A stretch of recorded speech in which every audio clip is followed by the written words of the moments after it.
Hey everybody, this is Best in Show Books. I'm Gina. And I'm Shelby. We are a booktube channel about all things bookish, book lovers. You name it, if it's a book, we read it and we're going to talk about it. Yeah. And we are at Naughty Dog Books, an independent bookstore in Nashville, Indiana. And today, if you are a Harry Potter fan, you are in the right place. Those of you that have been joining us know that we're reading through Harry Potter as a series, and this is Book 2, The Chamber of Secrets. Fresh in my mind, I watched the movie last night with my kids. Did you watch it? Nope. Last time, we'll talk about why Gina didn't watch it. That's right. And I want to apologize in advance. It is flu and cough and cold season, and so I do have a cough drop in, lest I have to stop nonstop to start coughing. So if you hear like light clicking, it is the cough drop on my teeth, and I'm sorry. But so today we're going to be talking about the Chamber of Secrets. So overall, let's start. What do you think? I liked this one. I really, for book 2, because when it's a sequel, sometimes you got this high expectation because book 1 was so good. And I don't think I read the second one. I thought I had read the second one. I had not. I must have just seen the movie years ago. I liked it a lot. There were so many good connections between the first one and still setting up. So what about you? I liked it. I'm going to try and rank them as we go. Okay. So at the end, we'll have the full 7. Okay. But I think I liked the first book better. Yeah. I think I liked the second movie better, which it's irrelevant to you for reasons, like I said, we'll talk about later. But for me, I felt like when Harry gets to the chamber, which we'll go through the plot, but just to jump in there. When he gets there and we've got this big climax, I was like, oh my gosh, it's so good. So many pieces tying together. But I felt like it took a long time to get there. And there is a lot that I thought, okay, I agree.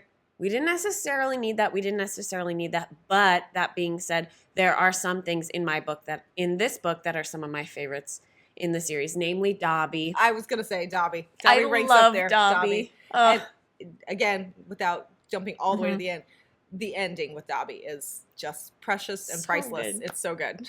Dobby is free. Oh, it's so cute. I know. I know. And I listened to the audiobook. Oh. So, and they're really good. And not the full acted out one that's now on Audible, like the old school one that came out, and I love them. And coming from an adult who didn't read them as a kid, I mean, I'm literally reading them for the first time as an adult. I love them. I think they're really well done. They are. Really well done. So let's go through the plot a little bit. We have our notes here because there's a lot. So it starts out, Uncle Vernon has his dinner party, and Harry is home from Hogwarts, and everybody has a job to do. Dudley he says, I'll be waiting to, open the door and take their coats. And Petunia is welcoming them into the lounge or whatever, and Harry says, I'll be in my bedroom making no noise and pretending I'm not there. Repeated that multiple times. I love that. That is a perfect, I just love that. Yeah. That, sums up his relationship with the Dursleys. And so he has plans to be quiet and not there. And then Dobby comes and warns Harry not to come back to Hogwarts. Dobby causes mischief, and then Harry is locked in in Dudley's second bedroom. And I get so frustrated at these hateful people. Did you ask a question? You know this child has magic. There has to be a reason that this all happened. He didn't just climb out of his room and destroy the trifle cake or whatever it was. Why didn't they take time to get... I get so mad at these people. Sorry. Yeah. And I think the Dursleys, the Dudleys, that is Dudley. Well, Dudley Dursley. Why not? Yeah. The Dursleys' relationship with Harry and their feelings toward magical people in general, I think play into one of the larger themes in this book, which is prejudice. Yes. We see later, once we get to Hogwarts, there's a lot of prejudice there. But also, just starting off and strong in the first book as well, you have the Dursleys just hate magical people. And we know that Petunia's sister, Lily, she talks about that in the first book, how it was precious Lily. Everybody loves Lily. Yeah. She was so special. Jealousy. Yeah. And, you do kind of feel for her. Not that she's, a great person, but that is why she is so But she upset. had such an opportunity to be different, to treat Harry... And to show him what the Muggle world could be and what good things could come from them, and said she was just hateful. Yeah. So regardless, Harry locked up in the room. Yes. And then the Weasleys come to save him. And then he ends up going to the Weasleys' house. and they get their stuff. They go to Diagon Alley, Floo Powder, and they meet Gilderoy Lockhart. And Gilderoy is like one of my favorite characters in this book. I love him. Because he's so out there? He's so over the top. Yeah, he's not like, oh, what a stand-up guy. No. But like he's so over the top. And in the movie, he's played by Kenneth Branagh. And it's so spot on. Like I read the book and then I watched the movie and I felt like his portrayal was everything I thought. Somebody who's like, oh, magical me. Yes. You know, it just full of themselves completely. Yes. Yeah. And I love that, especially in the movie, you know, his portrayal. But going back to the prejudice theme, when I rewatched it last night, you really see a difference between the Weasleys, who are, you know, very warm, loving, and poor. You know, they don't have a lot of money, especially compared to other people in the wizarding world. So in the scene where they are buying books from Lockhart or getting them signed or whatever, the Weasleys have traveled by Floo Powder, which makes them kind of dirty. And so they are there in like hues of brown, and they have kind of like dirt on their faces, and everybody else is like clean. And then there is an altercation, which interestingly enough, in the movie, it's just exchanged words. Like it's an argument between Malfoy, Lucius Malfoy, and Arthur Weasley. But in the book, it's a lot more than that. Hands-on scuffle in the dirt kind of thing. Yeah.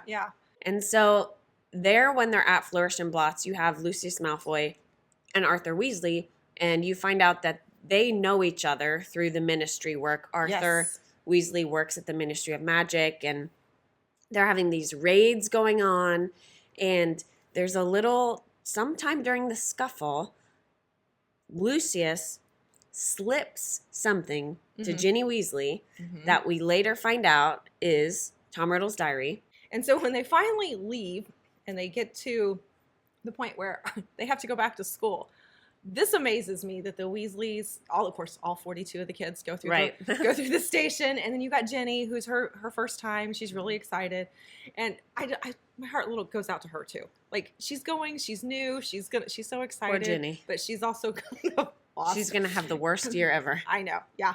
And then poor Harry and Ron, they can't get through, and they keep trying, and they can't get through, and that really surprised me. I don't know why that.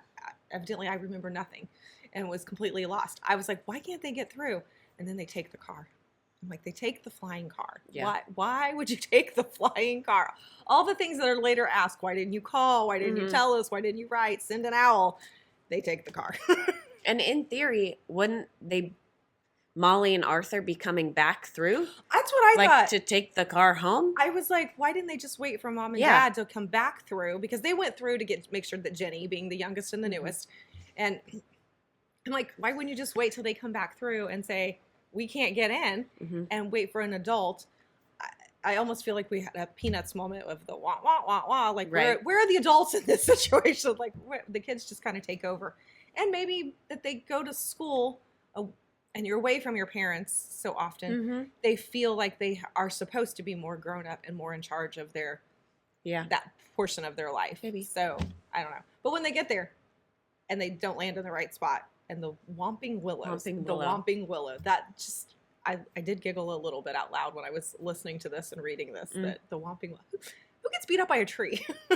Only at Hogwarts. Only at Hogwarts. So, and of course they get in trouble because they're late. They've used magic in the outside world. So there's a whole lot of, their year doesn't start off good. Right. And they get in trouble. And they get detention again. They get detention. Right? And Harry serves his detention with Lockhart. Of course he does. Signing autographs. Which is funny. Just killed me. I mean, and the fact that Harry was like, I don't sign autographs and I don't want to have my picture. Like, he gets mistaken for wanting to be a celebrity because Gilderoy. I think that's what Lockhart thinks. Yeah, he wants him to be that with him. And Harry's like, no, that's not what I'm trying to do. And so, And so after that detention is when Harry starts to hear this mysterious voice that's like, kill. It says all kinds of weird things like kill, cut, like crush, or I don't know, blood, like mysterious things like this. And nobody else, I think he's walking down a corridor and nobody else hears this. And this voice becomes very prominent, as we know. And it ends up being what is in the Chamber of Secrets, but nobody knows really anything about that until Filch, the caretaker, his cat, Mrs. Norris, is found petrified. So, like, I'm not gonna lie. When they first said Mrs. Filch or Mrs. Norris was dead, I cried. Oh, really? I did not know it was just that evil little cat. I was like, but it's a tiny little cat. Why would they kill the cat? In talking about Mrs. Norris, I looked up a fun fact on that. Okay. Because I was like, this is such a random thing. Mrs. Norris is named after a character, and of course, if you've watched this before, you would know. I wouldn't know this without looking it up.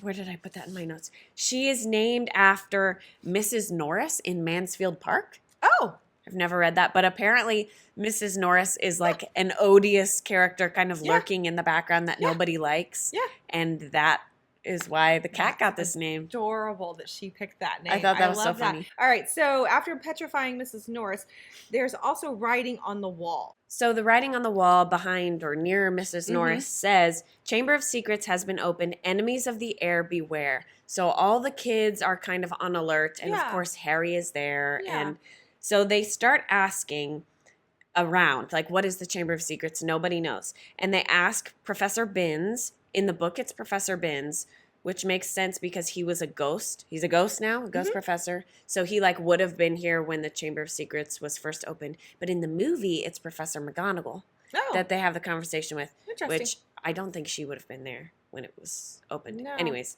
Binns, the teacher where everybody is falling asleep in his class. I love that. And it was like, finally they have something they want to hear. Yeah.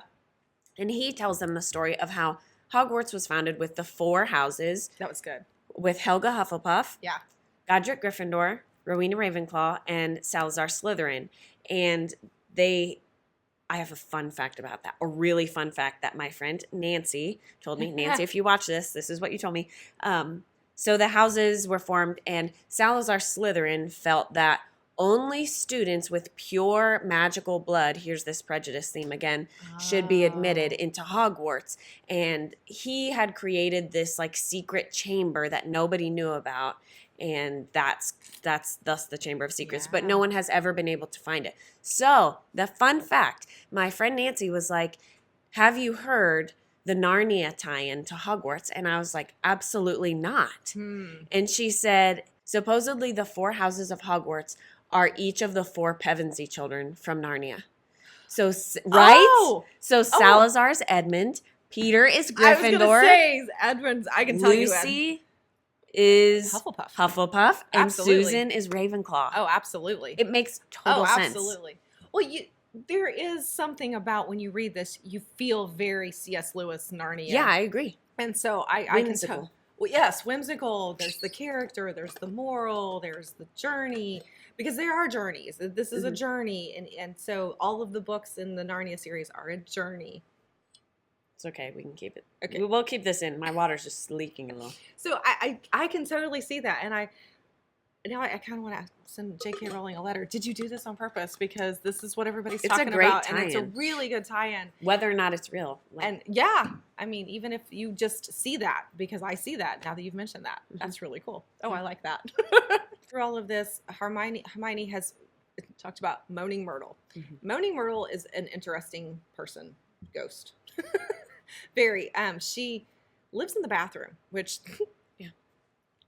disgusting. And poor Myrtle. Poor Myrtle. She cries, she moans, she wails. She's obviously dead. And they meet her and they talk to her, and she's very sad and drippy. And I say drippy, even though bathrooms, it's like I just picture her just like this long face and everything. So she has, but she's very integral to this story, more so. And again, this is one of those characters that J.K. has written that you kind of like, okay, she's a side character, but you take it for granted that how I think she's going to play into it later. A large clue in the whole mystery of the chamber. Where is the Chamber of Secrets and who opened it, and et cetera, et cetera. So Harry's off back at the Quidditch field at this point, and all of Malfoy's dad has bought all of them brand new Slytherin team, brand new brooms. And so it's going to be a very tough season, and they know that because Harry no longer has that vantage point of his of his special broom. And so as they're playing this Quidditch match, the bludger, one of the big Quidditch balls goes rogue. Yes, and starts chasing Harry, and they realize it's chasing Harry. It's not just, doing its normal thing and trying to knock people off their brooms. It is specifically going after Harry. And so because of that, he's struggling to play the game. And then Malfoy, of course, in his smugness, doesn't even realize that the golden snitch is right behind him because he's so focused on Harry versus focused on the game. And so when Harry gets hit by the bludger and falls off and breaks his arm, the spell gone wrong, instead of healing him, it removes his bones. Yeah, that's like, Gilderoy Lockhart to the rescue. He's what like, is don't happening? worry. Yeah. And he liquefies the bones in his arm. At some point, you kind of go, is nobody paying attention to this guy is not a good wizard? Like, he doesn't have any... Yeah. Like... And, let me also say, I do have a question. And it probably just boils down to the fact that it is like a children's book. And some things are just there for the story. They don't have to make 100% sense. Okay? Yeah. You're telling me you have this whole Quidditch pitch, like round of wizards and witches and magical folk. And they see this bludger trying to kill a student. And there's Dumbledore. And he's like, oh. And like Professor McGonagall, any one of these people could have been like, Immobulus. That's what Hermione does with the pixies. And boom, stop the ball. Why didn't nobody do that? Because in the first one, when they thought his broom was going awry, and they thought it was Snape. Right.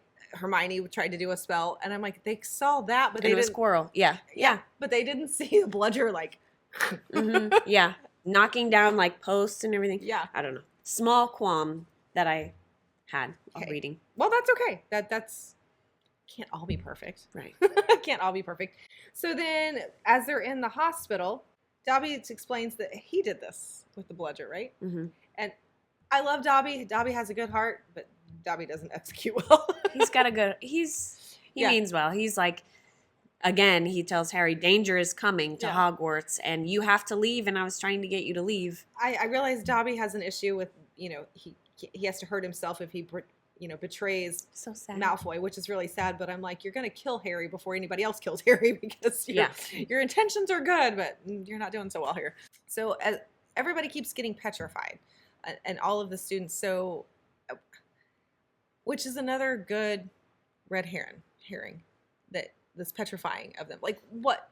Thinking Medusa, like there's things that... Oh, there's a tie-in right there. Yeah. So I'm thinking she does a good job with the red herrings of what's happening because they're not dying, they're being petrified. So you're not seeing maybe some of the clues that would have led them to the right person. Well, I don't know if it's a red herring, but I do think it's an interesting, like, plot device that she did this. Yeah. And I think about it because there is a markedly darker tone in this story than there is the first one. And I think it's kind of easing into these like later books where we do see like people will inevitably die. And here, no one is dying. But it's preparing you for that possibility. It seems like it is. Like, because when they're petrified, they're like dead, but they're not dead. So it still is it's a graduated darkness, for lack of a better term, and like not scare because it's not scary, but seriousness of the stories. Yeah. So with all of these things happening, Harry gets blamed a little bit for what's happening as usual. Poor Harry. Right. He's either the hero or the villain. And then there's the dueling club, which I cannot believe that they created a dueling club. Yeah, and like the goal, now that all these kids are getting petrified, they're like, okay, we're going to form this dueling club so that you can defend yourself. But they have a very important exchange there that ties in back to the first book where we have Draco Malfoy and Harry.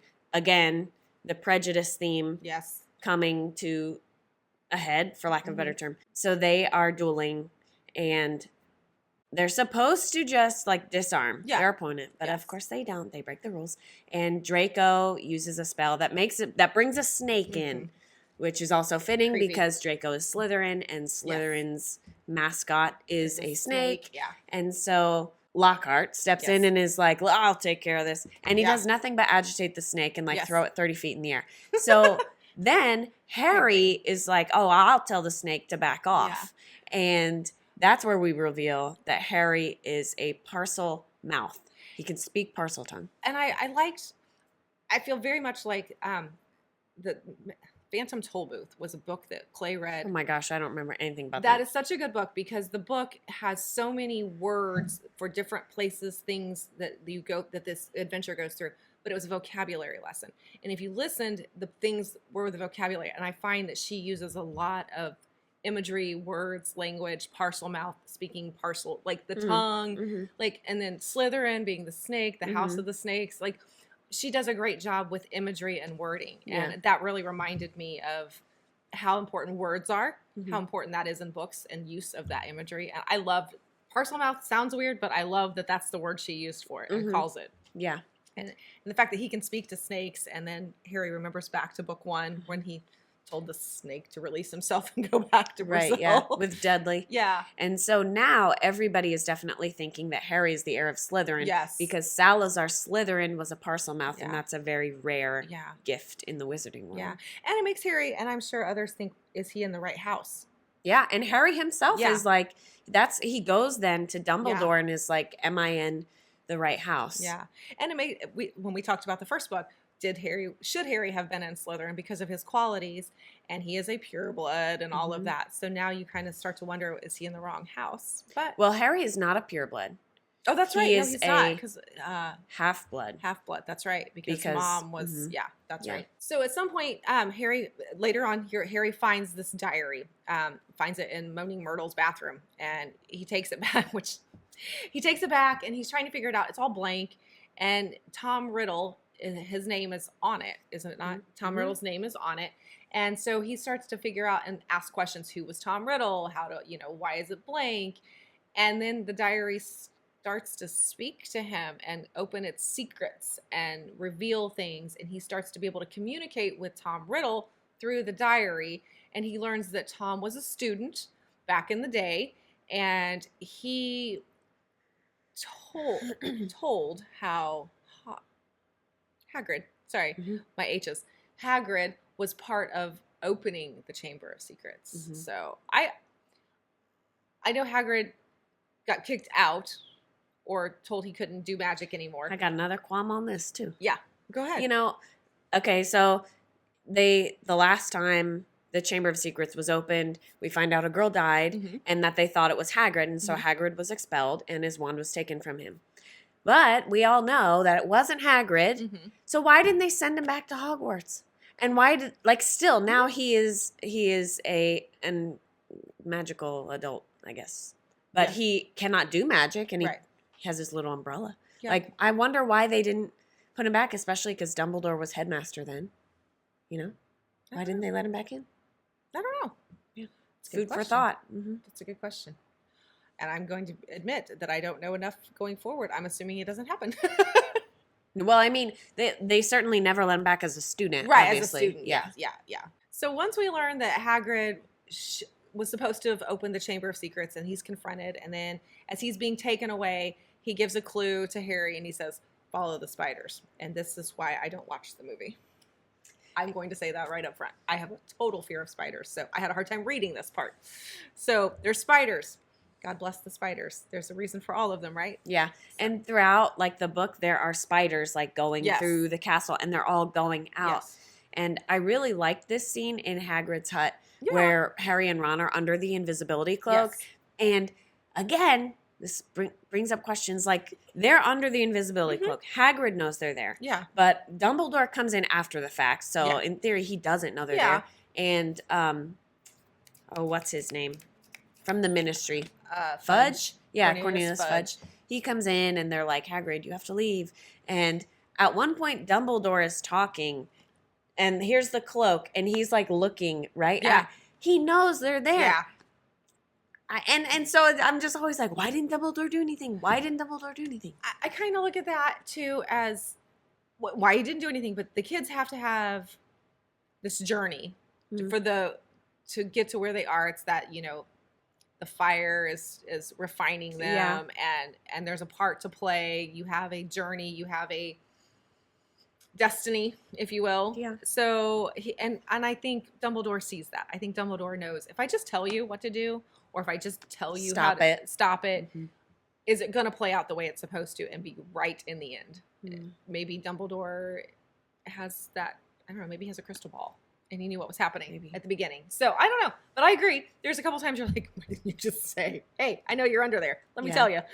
So they follow these nasty little spiders. Okay, I know they're not really nasty, but in my head they're scary and creepy and I don't like any of them. And is it Aragog? Yes. Aragog. And so when they get to Aragog and they meet Aragog, I know it's supposed to be helpful that Aragog is telling the story and explaining how Hagrid didn't open the Chamber of Secrets, that Aragog was the spider, right? Aragog is the one that he rescues or gets as a spider egg. Okay. And so it's a good story of Hagrid, because Hagrid has a big heart and just loves animals in general and wants to take care of all the pets, and that's great, but really a spider. I mean, I just think it's kind of crazy. You know, Hagrid says, follow the spiders. Yeah. P.S. Somebody needs to feed Fang. Yeah. And so they go out there and they're like, okay, we're going to go. And they meet this ginormous, the world's largest, massive, like big as a house spider. And in the illustrated version we have with all the paintings, that whole chapter has spiders on every page. And then there's a 2-page spread of like, it's just solid brown spiders all over. And you wouldn't like that page. Nope. I'm gonna stick with my little book that has the sprayed edges and I'm done. And Hagrid, too many. I know the letters H's. Yeah. Hogwarts, and the Hagrid, Hogwarts, Hagrid, Aragog. Yeah. Yeah. So Aragog, they find out that he was 50 years ago. They thought it was him who was the creature in the Chamber of Secrets, which is, I feel like, it's kind of dumb, because he says, I just lived in a box. Like Hagrid kept me in a box. Yeah. So why would they think that was but I think it doesn't make sense. Tom Riddle, that we find out later, it was pointing toward, like it was, I'm going to set you up. I'm going to set you up for this failure. I'm going to set you up to be my scapegoat. Possibly prejudice, because Hagrid was not like a full-blooded wizard. So for Tom Riddle to pin that on him, which there's some stuff about Tom Riddle that we don't know, and we'll find out later. Yeah. But in later books, I mean. Yeah. And so then Aragog, who Hagrid is like, go into the woods to like get help. And Aragog speaks to them and is like, okay, well, I don't eat Hagrid, but I'm going to try and eat you. I was like, what the heck? I was really surprised at that, because I was thinking Hagrid sent them in to get the information and help. I was like, what? And then there's a snack. And he was like, well, my kids are going to be a little hungry, so I can't do anything to stop this right now. And I'm like, you're literally, But so thankful for the car. The flying car comes to the rescue. And another fun fact.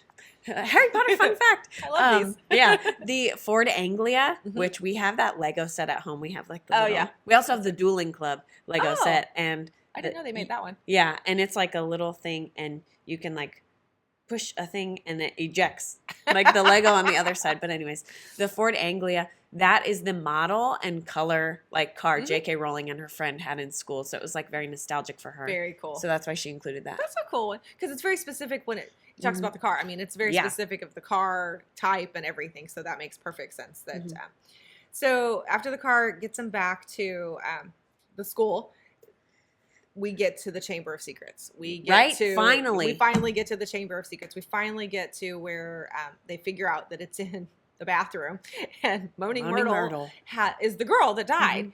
And so they go to her, and she's just waiting to tell somebody her story. I mean, kind of find out that maybe that's why she's been such a moany little thing, is she just wants to talk. And so when somebody asks her, how'd you die? She kind of knows, which makes sense that she doesn't know everything, because she dies. Right. So, she says like she sees eyes and then she dies. Yeah. Which I can understand why they didn't quite put that together, but. Yeah. Yes. So then they figure out that it's in the bathroom in the chamber to get into the chamber. And then, of course, God bless Lockhart. Yeah. He's trying to flee. Yeah. And so they realize that he's kind of the most incompetent thing, not just. Oh, wait. Before this,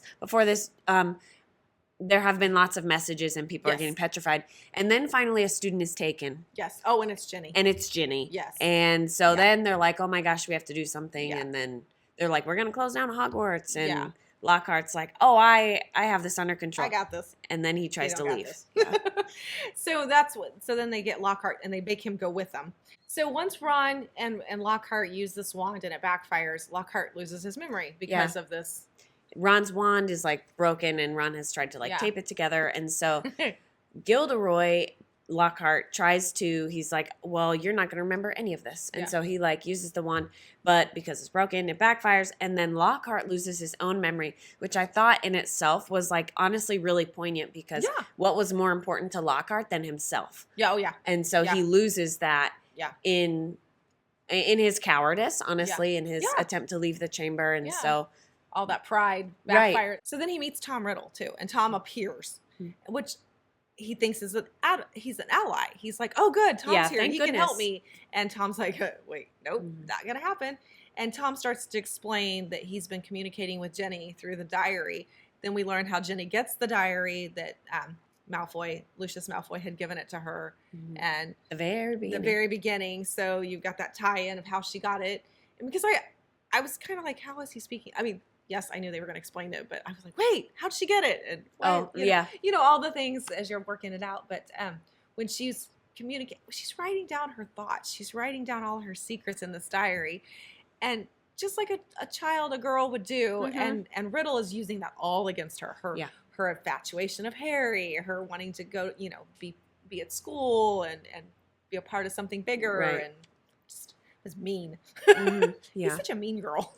And I thought when Harry goes and there he is in the chamber, Ginny's unconscious. She doesn't really count for this part. But this is the second time that Harry has gone into like battle or danger against Voldemort with other people. But it's just Harry who faces him at the end. And so, you know, friendship, I think, is a really strong theme in all of these books. But then at the very end, it is always just Harry who is facing Voldemort. And I think there are a lot of really strong themes, literary devices in this scene. Yes. You know, when you have here he is fighting Tom Riddle and Tom uses Parseltongue to call the basilisk to do its doing, and it's this big snake, and Harry can't look at it.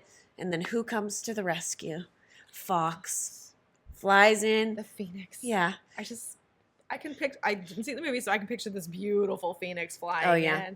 It's like a big orange and bird. Yeah, and I love that we learned at the beginning of the book, or earlier in the beginning, that the Phoenix, Harry thinks it's dead and it's crushed by it, but it rises out of the ashes. And so something good comes from something bad, you know, so that death brings this beautiful bird and he comes to the rescue. And I think it's also interesting that its name, Fawkes, harkens back to Guy Fawkes, who was, did you ever see V for Vendetta? No. Oh, that was a good movie. V for Vendetta.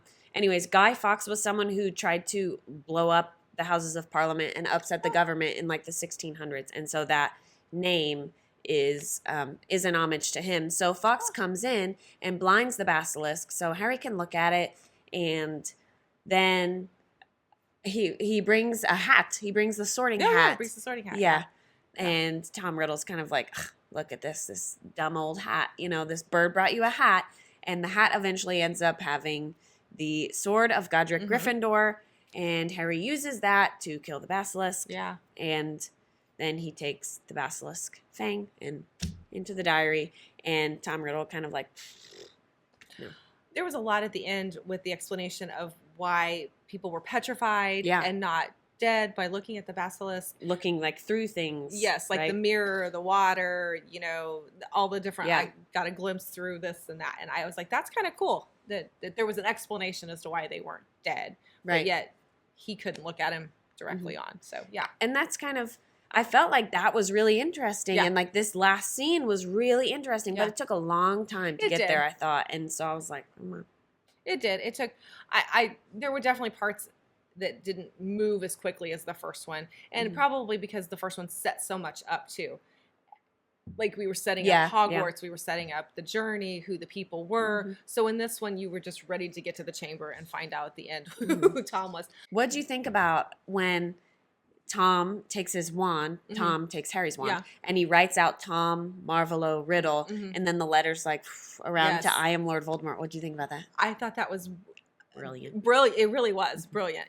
She did a great job. I didn't see that one coming. Again, I'm new to this, so I'm reading this for the first time. So y'all that were ahead of me on this one, I didn't see that coming, and I really did.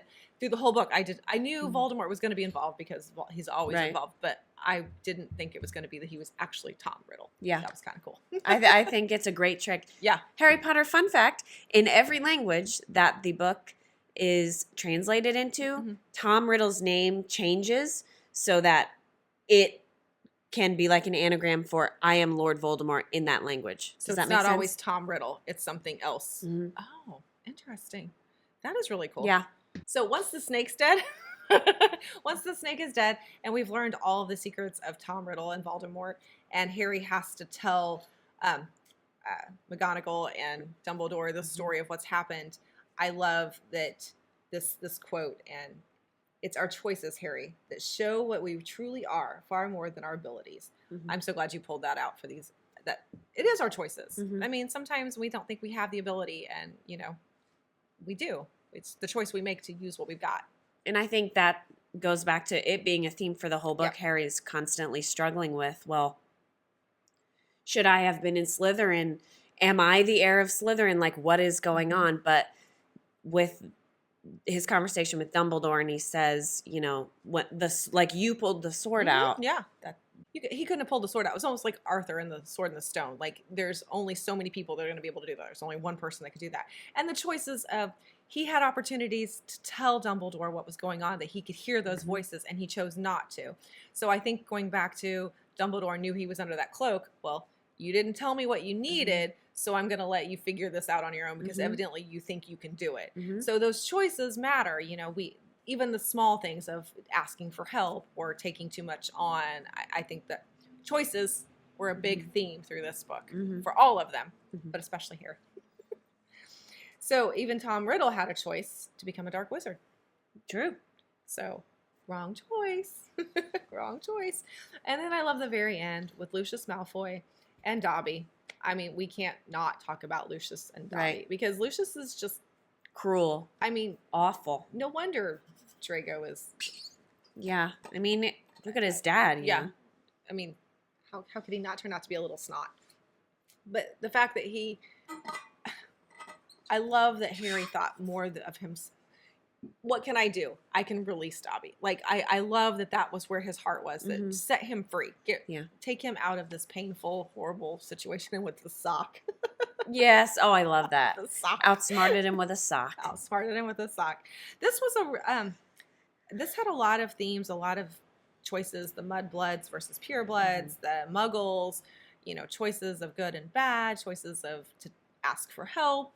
There was a lot. It's a deep book for what it is. And I think that's another reason it can be compared to C.S. Lewis and Narnia. True, yeah. So we have covered the book. We enjoyed it greatly. We hope you did too.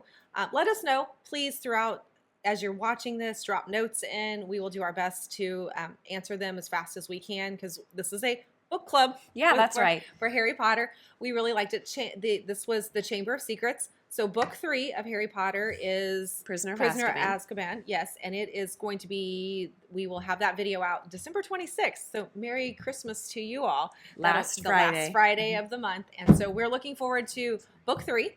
And let us know what you think as you read these. And if you're going to keep reading, we appreciate it so very much. We hope you guys have a very happy Thanksgiving because that is this week as we're filming this. And so you'll get to watch this on Black Friday. So enjoy your shopping and reading and watching with us. Thank you very much. This is Best in Show Books. I'm Gina. And I'm Shelby. Have a great one.